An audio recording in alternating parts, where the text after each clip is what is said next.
मुख्यमंत्री नीतीश कुमार को चिराग पासवान का एक बार फिर से जिन सामने नजर आने लगा है। चिराग पासवान लगातार भारतीय जनता पार्टी के साथ होने का दावा करते हैं, वहीं समय समय पर चिराग पासवान की तारीफ अन्य नेता भी करते हैं।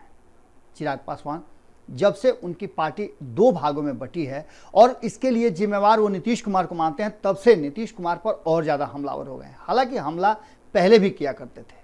साफ तौर पे चिराग पासवान का कहना था कि नीतीश कुमार भारतीय जनता पार्टी के साथ रह करके भारतीय जनता पार्टी के साथ पूरा न्याय नहीं करते हैं, वो भीतर ही भीतर योजनाएं बनाते रहते हैं। साफ तौर पे अब चिराग पासवान ने जिन बातों का खुलासा किया है, उन बातों ने नीतीश कुमार की नींद जरूर उड़ा दी है। एक तरफ जहां खटास की बातें आ रही हैं भारतीय जनता पार्टी और नीतीश कुमार के बीच में, इस बीच में यह भी कहा जा रहा है कि नीतीश कुमार और अमित शाह की मुलाकात के बाद मामले नहीं बन पाए। लेकिन इन सब के बाद उन्होंने एक तथ्य का हवाला देते हुए कहा है कि एक समय मुझे याद आता है, पिताजी कहा करते थे, वो रामविलास पासवान जी की बात करते हैं कि वो कहा करते थे कि जब इस देश में राजनीतिक संकट आता था तब रामविलास पासवान को याद किया जाता था और कुछ संकेत इसी तरह के आ रहे हैं। सोनिया गांधी रामविलास पासवान के पास उनके आवास पर पैदल चल करके पहुंची थी और तब देश की राजनीति में एक बड़ा बदलाव आया था। बिहार में भी बिल्कुल इसी तरह से नीतीश कुमार पैदल चल करके राबड़ी आवास पहुंचते हैं, तेजस्वी यादव के इफ्तार पार्टी में शामिल होते हैं और उसके बाद दूसरे दिन अमित शाह का बिहार आगमन है। उसके ठीक पहले नीतीश कुमार ने कहीं ना कहीं भारतीय जनता पार्टी को संकेत दे दिया है, ऐसा कहना है चिराग पासवान का। साफ तौर पे चिराग पासवान ने कहा है कि जहां एक तरफ भारतीय जनता पार्टी नीतीश कुमार को कम सीटों के बावजूद बिहार का मुख्यमंत्री बना करके रखे हुए है, उसी भारतीय जनता पार्टी से पूरी तरह से ईमानदार नहीं है नीतीश कुमार। चिराग पासवान का सीधे तौर पे कहना है कि बिहार में बड़े राजनीतिक बदलाव होने वाले हैं और जरूरत पड़ी तो बिहार में मध्यावधि चुनाव की सुगबुगाहट तेज हो गई है। भारतीय जनता पार्टी और चिराग पासवान के संबंधों के बारे में अगर कहा जाए तो आप ये संबंध एक तरफा कह सकते हैं, लेकिन इन सब के बावजूद जो भीतर खाने से बातें निकाल करके चिराग पासवान आते हैं, उन बातों का असर निश्चित रूप से कुछ दिनों के बाद देखने को मिलता है। बदली हुई परिस्थिति में जिस तरह से नीतीश कुमार ने पशुपति कुमार पारस के कंधे पर रख करके बंदूक चलाया है, उसने चिराग पासवान को आहत किया है और रामविलास पासवान की बनाई हुई एक पुरानी पार्टी को कहीं ना कहीं अलग अलग खंडों में बांट दिया है। नीतीश कुमार ऐसा पहले भी कर चुके हैं और अब नीतीश कुमार को ऐसा करने नहीं दिया जाएगा।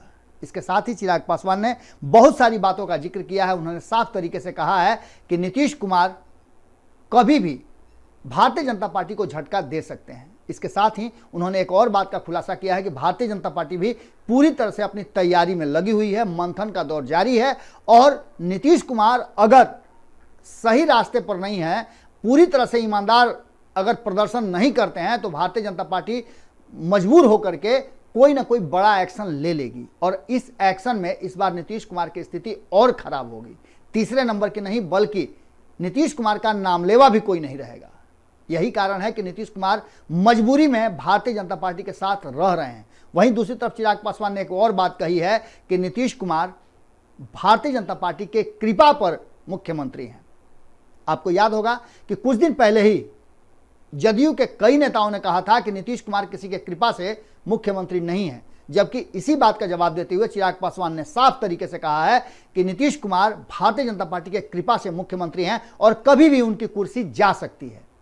ये बातें भीतर खाने से निकाल करके चिराग पासवान लाए हैं और ऐसी स्थिति में आपको पता है कि नीतीश कुमार और भारतीय जनता पार्टी के संबंधों को लेकर के जिस तरह की चर्चाएं चल रही हैं, उसमें चिराग पासवान का यह बात भीतर खाने से निकाल करके ले आना कि भारतीय जनता पार्टी नीतीश कुमार को सत्ता से बेदखल कभी भी कर सकती है यदि उसे लगे कि नीतीश कुमार पाला बदल सकते हैं, और नीतीश कुमार इसकी सुगबुगाहट और शुरुआत कर चुके हैं। अगली खबर में हम आपको बताने वाले हैं कि नीतीश कुमार अमित शाह से बातचीत करने के बाद संतुष्ट नहीं हुए तो वो निकलने वाले हैं दिल्ली और दिल्ली में बिहार के भविष्य का फैसला करेंगे, ऐसी खबरें आ रही हैं कि जल्दी ही नीतीश कुमार का कार्यक्रम बन गया है और इस कार्यक्रम में क्या कुछ होगा, नीतीश कुमार क्या करेंगे, इसकी भी शुरुआत और सुगबुगाहट हो चुकी है। चर्चाएं तेज हैं। हम अगली खबर में आपको बताते हैं कि क्या कुछ होगा बिहार की राजनीति में और नीतीश कुमार इसे किस तरह से अंजाम देने वाले हैं। जुड़े रहिएगा भारत लाइव के साथ। खबरों का सिलसिला लगातार जारी है। यदि आपने हमारा चैनल अब तक सब्सक्राइब नहीं किया है तो जरूर कर लीजिएगा, क्योंकि अच्छी और सच्ची खबरें आपको इसी मंच पर मिलेंगी। बहुत बहुत धन्यवाद। नमस्कार। अगर ये वीडियो पसंद आई और वह बिहार के राजनीति और बिहारियत से सरोकार रखेनी तो सब्सक्राइब बटन दबा के चैनल के सब्सक्राइब कर ली। ओजे एगो घंटी बा, ओकरा बटन दबा देला से कुल सटीक और मारक खबर रुआ मुफ्त में मिल जाई। अगर रुआ पत्रकारिता के हमनी के नया प्रयोग में सहयोग कर चाहतानी तो ज्वाइन बटन दबा दी। पेटीएम नंबर नोट कर ली 9386816700। धन्यवाद।